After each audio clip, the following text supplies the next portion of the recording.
কোঠা সংস্কার আন্দোলনকে ঘিরে সংঘাতে রাজধানীতে আজ আরও ১৫ জন নিহত হয়েছেন।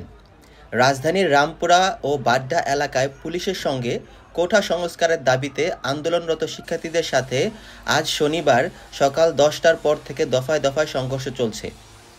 আজ শনিবার রাজধানীসহ সারা দেশে কোঠা সংস্কারের দাবিতে আন্দোলনরত শিক্ষার্থীদের সঙ্গে আইন শৃঙ্খলা রক্ষাকারী বাহিনী ও ছাত্রলীগের সঙ্গে সংঘর্ষে ১০ শিক্ষার্থীসহ অন্তত ১৭ জন নিহত হয়েছেন। এদের মধ্যে ১১ জন ঢাকার বিভিন্ন এলাকার, এছাড়াও নরসিংদীতে ২ জন, চট্টগ্রামে ৪ জন।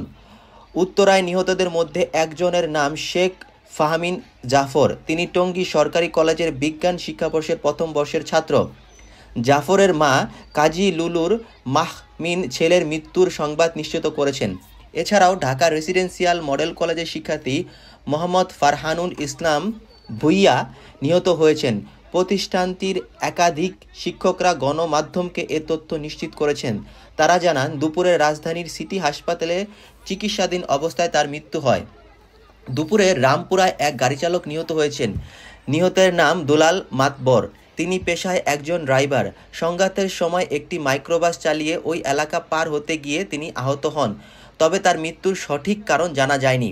অন্যদিকে সাভার বাজার বাসস্ট্যান্ডের এলাকায় ইয়ামিন নামে এক শিক্ষার্থী নিহত হন। তিনি মিরপুরের military institute of science and টেকনোলজির সিএসি বিভাগের শিক্ষার্থী ছিলেন। এছাড়া মাদারীপুরের সংঘর্ষে সরকারি কলেজের প্রাণিবিদ্যা বিভাগের ২য় বর্ষের ছাত্র দীপ্ত নিহত হয়েছেন। পুলিশের ধাওয়া খেয়ে পানিতে ডুবে তার মৃত্যু হয় বলে জানিয়েছে জেলা প্রতিনিধি।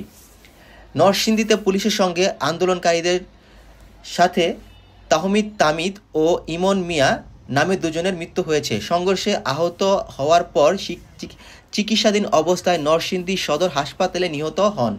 জেলা হাসপাতালে তাহমিদের মৃত্যু হয়েছে। চট্টগ্রাম নগরেও সংঘর্ষে ২ জন নিহত হয়েছেন। বিকালে চট্টগ্রাম নগরের বহদ্দার হাট এলাকায় কোঠা সংস্কার আন্দোলনের দাবিতে শিক্ষার্থীদের সঙ্গে পুলিশ ও ছাত্রলীগ যুবলীগের সংঘর্ষের মধ্যে তারা গুলিবিদ্ধ হন।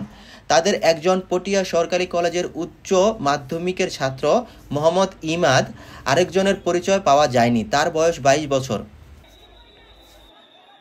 লক্ষ্মীবাজারে পুলিশের সঙ্গে আন্দোলনকারীদের পাল্টাপাল্টি ধাওয়া। রাজধানীর বাহাদুর শাহ পার্ক ও জগন্নাথ বিশ্ববিদ্যালয়ের আশেপাশে আজ শনিবার সকাল থেকে পুলিশের সঙ্গে আন্দোলনকারীদের পাল্টাপাল্টি ধাওয়া চলছে। পুলিশ আন্দোলনকারীদের লক্ষ্য করে সাউন্ড গ্রেনেড ও কাঁদানে গ্যাস ছুড়ছে। এ সময় আন্দোলনকারীরা পুলিশকে লক্ষ্য করে ইট পাটকেল ছোড়ে।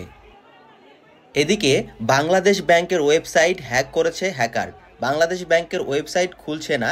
ওয়েবসাইটে ঢুকলে অপারেশন হাট ডাউন নামের একটি লেখা দেখাচ্ছে।